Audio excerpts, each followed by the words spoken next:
100 Sin. Presence of God. O Jesus crucified, give me the grace to understand the great malice of sin. Meditation. 1.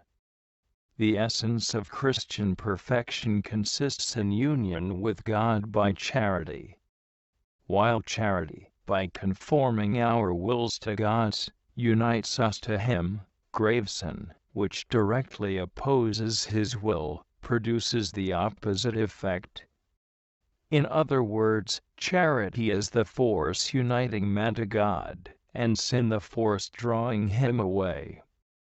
Serious sin is therefore the greatest enemy of the spiritual life, since it not only injures it, but destroys it in its constituent elements, charity and grace. This destruction, the spiritual death, is the inevitable result of sin, the act by which man voluntarily detaches himself from God, the one source of life, charity, and grace. As the branch cannot live if it is separated from the trunk, neither can the soul live if separated from God.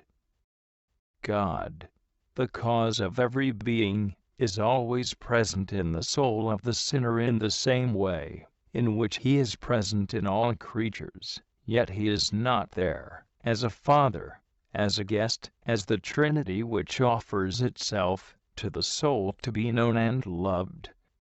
Hence, the sinner, though created to be the temple of the blessed Trinity, has voluntarily made himself incapable of dwelling with the three divine persons, and has barred his own road to union with God.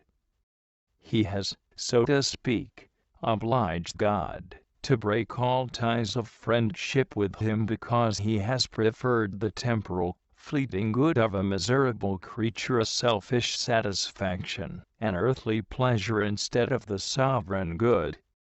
This is the malice of sin which rejects the divine gift, and betrays its Creator, Father, and Friend.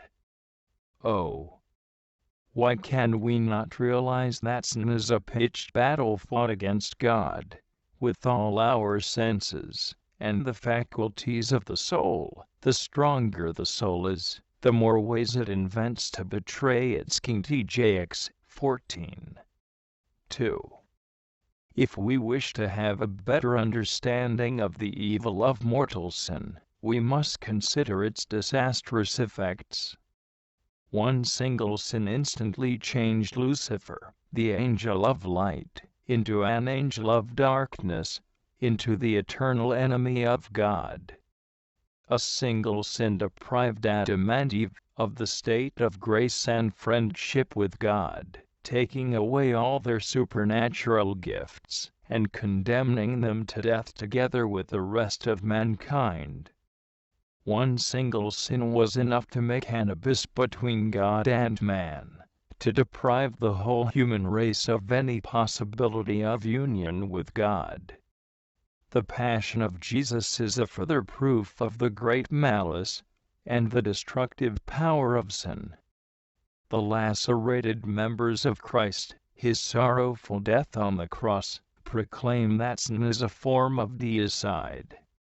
Jesus, the most beautiful of the sons of men, through sin, became the despised and the most abject of men, a man of sorrows. He was bruised for our sins, so that from the sole of His foot unto the top of His head, there is no soundness therein. Is 53, 3-5-1, 6. Sin made Christ a martyr and brought Him to His death. Still we must understand that Christ went to His passion and death, because it was His own will. Ibid. 53, 7. For by means of it, He wished to vanquish death, and restore divine friendship to man. Jesus, our head, invites us, His members, to unite with Him in His work of destroying sin, to destroy it in ourselves down to the very roots, that is, in our evil inclinations, and to destroy it likewise in His other members, by allowing Him to work in us. This is the law of solidarity, for the misfortune of one is the misfortune of the others. Each sin is a burden on the whole world, and disturbs the equilibrium of God's plan. Therefore, every Christian, and more especially, every soul consecrated to God, must throw himself ardently into the battle against sin, and fight it with the proper weapons: penance, expiatory prayer, and most of all, love. When the love of charity is perfect, it destroys sin more efficaciously than the fire of purgatory. In this we see why the saints were able to convert so many souls. God used the fire of their charity to do away with sin and sinners. Colloquy. O my God and my true strength, how is it, Lord, that we are cowards in everything save in opposing Thee? To this the children of Adam devote all their energies. Were not reason so blind, the combined energies of all men put together would not suffice to make them bold enough to take up arms against their Creator, and maintain a continual warfare against one who in a moment could plunge them into the depths. But because reason is blind, they act like madmen courting death, for they imagine that this death will bring them new life. They act, in short, like people bereft of reason. O incomprehensible wisdom!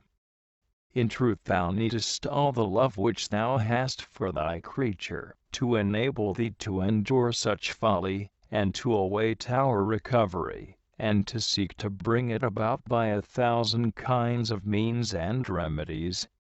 It amazes me when I consider how we lack the effort to take in hand a very small thing, and how we really persuade ourselves that, even if we so desire, we cannot flee from some occasion of sin, and avoid something which imperils our soul, and yet that we have effort and courage enough to attack so great a sovereign as art Thou.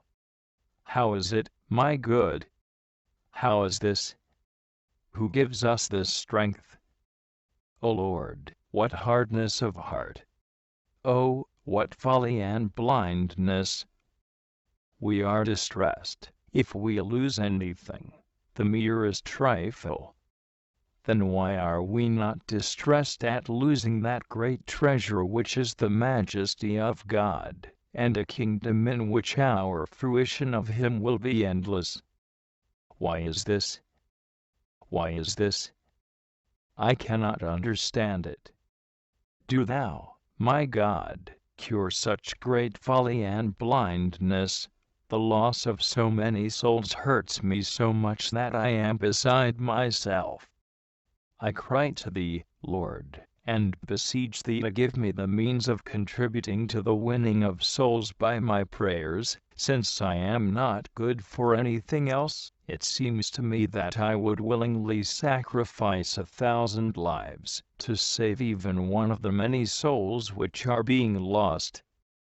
I believe, Lord, that You treasure one soul that we gain for You by our prayers and works, thanks to Your mercy, more than all other services that we can render You. TJX 1214 F 1 Way 1